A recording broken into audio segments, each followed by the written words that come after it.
Jeffrey, my man, what's going on up there in Napa Valley, California this morning?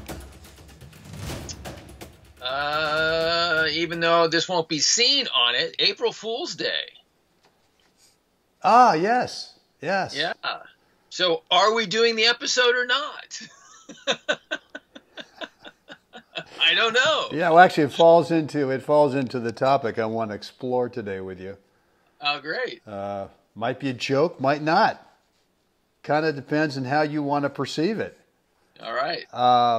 Guys, thanks for hanging out with us today. This is goldballhunting.com. I am Brent Abel, Jr., Jeff Jacklich over there. So far.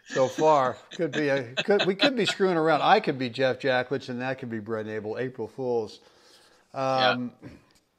So, guys, but thanks for hanging out with us today. And before we get into today's topic, I want to just remind you, Jeff and I are offering a complimentary, it's free, 10-minute private coaching call, on the call, three-way call, just the three of us. And all we ask is when you come to this call, bring that one thing in your game right now that is just not working out. Yeah. It's not working out. Just eating you alive. And you know you can do it. You absolutely know you can do it. And maybe that's another thing we're going to talk about today. It might be part of that too, that you know you can do it, but you're just looking, man. You're trying to find, you're kind of picking at things and wondering when's it going to happen. Get on the call with us, and Jeff and I just might be able to put you on that path to success to get the result you want. The way to get on this free private call with us is go over to goldballhunting.com, put in the first name and email address, and you'll get immediate access to our online scheduler where you get to cherry pick a date and time that works best for you. So, Jeff, here's what I've got for you today. This is something I can't remember if I read it or I heard it in a podcast recently, but it goes like this.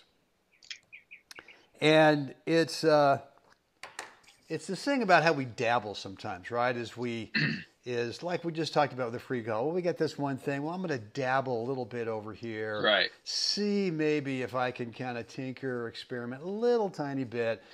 Basically, it's called half-assing, right? I mean, it's kind of called half-assing.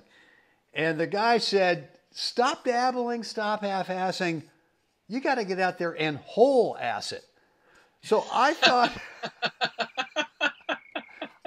when I heard that, that's, pretty good for us tennis players, that we need to whole-ass this thing rather than just half-ass it sometimes.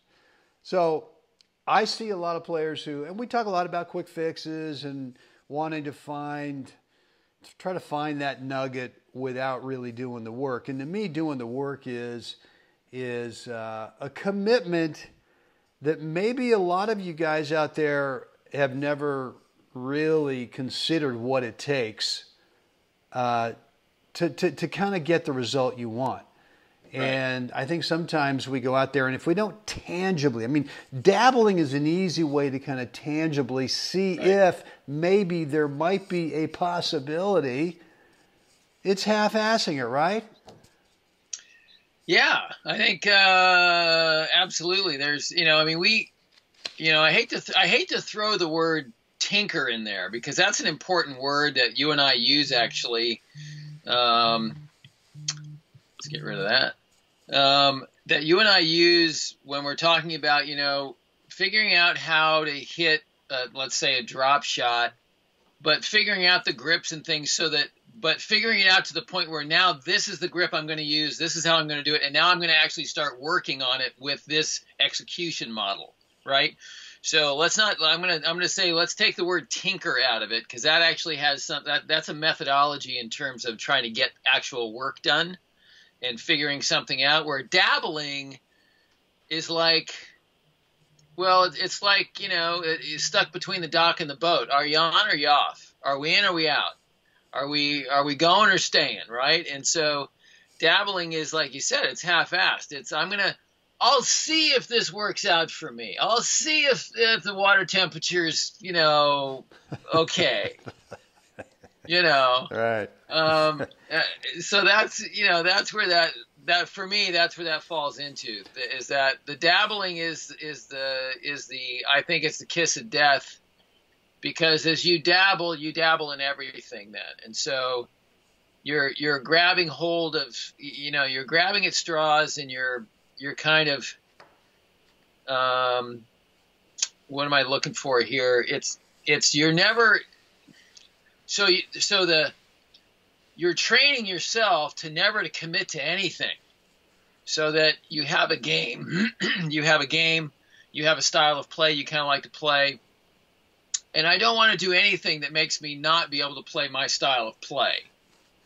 But I'll see if this little tip, I'll dabble in that tip to see if that works. Ooh, okay. We just opened a wound there for Jacklich. Oh, that's one he doesn't like, the tip thing. Yeah. The tip thing, right? Yeah. I'll dabble in this one. Brent and Jeff, I just was hoping to get a couple of tips. Couple of tips, yeah. Okay. Seabiscuit in the fifth. There's your first one, right? Okay. Well, look, anyway. I do think that there's something to be said. Tinkering to me is a little bit like dabbling, as opposed to a full-blown experiment, right? Experimenting is going out there to really see if this works for me or not, and really kind of committing to it. And it might be when you experiment, let's say on a forehand grounding, you're trying to see if maybe you're going to be a little better with kind of a different setup. And right. And you commit to hitting, let's say 50 of them, and only 2 really kind of felt like, wow, this is different. But right. It's kind of like the tinkering and the dabbling and the half-assing is, if I can't get it right now, I'm happy to try it, fellas. I'm happy to go on the ball machine and see if it'll work. But if I can't get some immediate feedback, some immediate response, as opposed to really knowing that, well, intellectually, what Jeff or what Brent or whatever the guy is telling me is actually correct, but right. I just don't know how to implement it yet. So I think you have to do a full-blown experiment. You got to go out there and maybe spend more right. than just a little half-ass time. And when I say whole-ass, that means it's a full-blown commitment to, let's see if we can make this work, right. over time. And to me, it's like if you tell me to do something and I do it, and I hit one that's right, and I kind of go, wow, this thing does work. But yet, if I'm thinking, well, now that I felt it, I should be able to do it again and again and again, and so that's a form of dabbling, I think, in terms of right. wanting the result. Look, the game is too frickin' hard. I'm sorry. Maybe I make it too hard for myself, but it's too hard a game. We have right. all these different components. We have a moving tennis ball. We need to move. Home plate. The ball's not stationary. We have to move. The ball's moving. We have right. constraints in terms of where we can hit this thing into. Baseball, you've got a lot of room to hit the ball into, right? Right. Golf, maybe not so much, this way or that way. Yeah. But still, you have a little bit bigger target, I think, than we do with tennis. So finding the right thing that works for you. You can't dabble. And right. when I think about, when you said dabbling, I'll see how the water feels. I'll kind of put one toe in the water and see if maybe, right. okay. And it's like, maybe this is not dabbling as much as not a commitment when we're playing a volley or we're playing a transitional volley and we've got the 2 angles based on our approach shot or our serve. We've got them bisected perfectly. And the guy goes, let's say, to our right, and yet we don't really commit to going all the way over there so we could actually execute right. the right stroke technique. We leave 1 foot in back over here in the middle just to make sure 1 foot's still there in the middle, and then we just totally screw it up. So I don't know if that's a good metaphor for what we're talking about. But yeah. Guys, I mean, I'm sorry, go ahead. I'll throw this in there too. When you dabble, without the commitment to it, I think there's also this. We've talked about this. I think we briefly touched on this. Maybe not in an episode, but I know I have in a private email with one of our students. And that's really making the distinction that if you're going to make a change in your stroke, and it doesn't matter how small that change is, it's going to feel different. So with that, I think many times the internal voice and the external voice, because they'll say it to me, I don't like the way that feels, and I have to stop and go, okay, so wait a second. Does it feel uncomfortable, or does it just feel different? And so 99.9% of the time, well, it feels different. I said, okay, then. So we need to make a distinction here and understand the language and the self-talk you're feeding yourself right now, because it should feel different. We've changed something. It's going to feel different.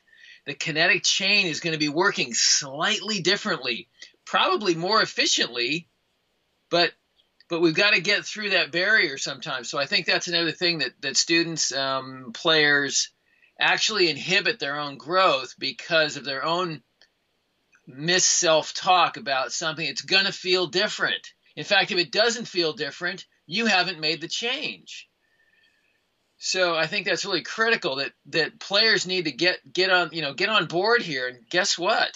If you're going to make a change, it's going to feel different. Period. Yeah. Well, and I think that there's a big fear sometimes that how long is this going to feel different? Is it? I know the answer to that. Well, I know the exact answer to that. You right. want to know? Yeah, go ahead. Until it doesn't. Yeah, no, that's right. Well, and unfortunately, most people or most players, when it feels different, is they just give up too soon. Is they go, I don't want to have this different feeling for too long, because I don't know how long it's going to take. I don't know if it's really going to work, and so they bail out. Way too early. We've mentioned the book by George Leonard, Mastery, a few times, and one of George Leonard's, he talks about the dabbler. He talks about that kind of an athlete, that kind of a player who dabbles, and he's got some other descriptions of the people that actually do the work. But I wholeheartedly recommend that book. It's called Mastery by George Leonard. I think there might be a couple of other books with the same title, but make sure you get it's very short, very, very, very small book. I've read that thing a lot. It's a great book. It's just a great book. Maybe because it's so short. Good. Well, listen, guys, hope this has helped you today. Stop half-assing it.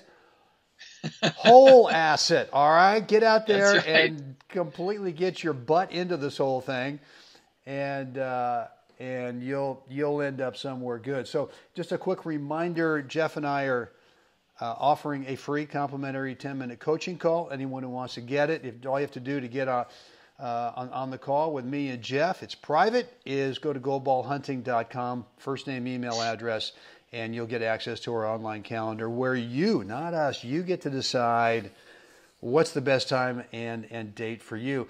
The other thing, too, is that you should know that Jeff and I are already now, we've got, since we started, a couple of months ago, maybe a little bit longer than that, 2.5 months ago, the other thing is we have amassed a pretty good sizable stable of private students. Yeah. And these are not on-court students. These are private students. Some students are with us just one time. Other students are with us a couple times. Others are on a monthly coaching program. Right. So just so that you guys know, if you're looking for some help, some really specific, detailed help with your game, we'd love to have the opportunity to see if we can help you move the needle towards that result that you want by becoming one of our students. Again, you can start with that free coaching call. Let's see if there's a fit there for you. And we'll take it from there. Cool. Jeffrey, at this time, the stage is yours. The microphone's all yours there, son. Please like us, Yes. share us. Please subscribe. Let us know what you think down below, because we answer everybody. So Yes, we do. Let us know. Yeah, cool. Guys, again, thanks for hanging out. Get out there today. San Jacinto's, if that's where you're at. Get out there today. Climb the mountain. It's only about 10,000 feet. Big deal. Helps someone else climb that mountain. And Jeff, we'll do this again tomorrow. I cannot wait.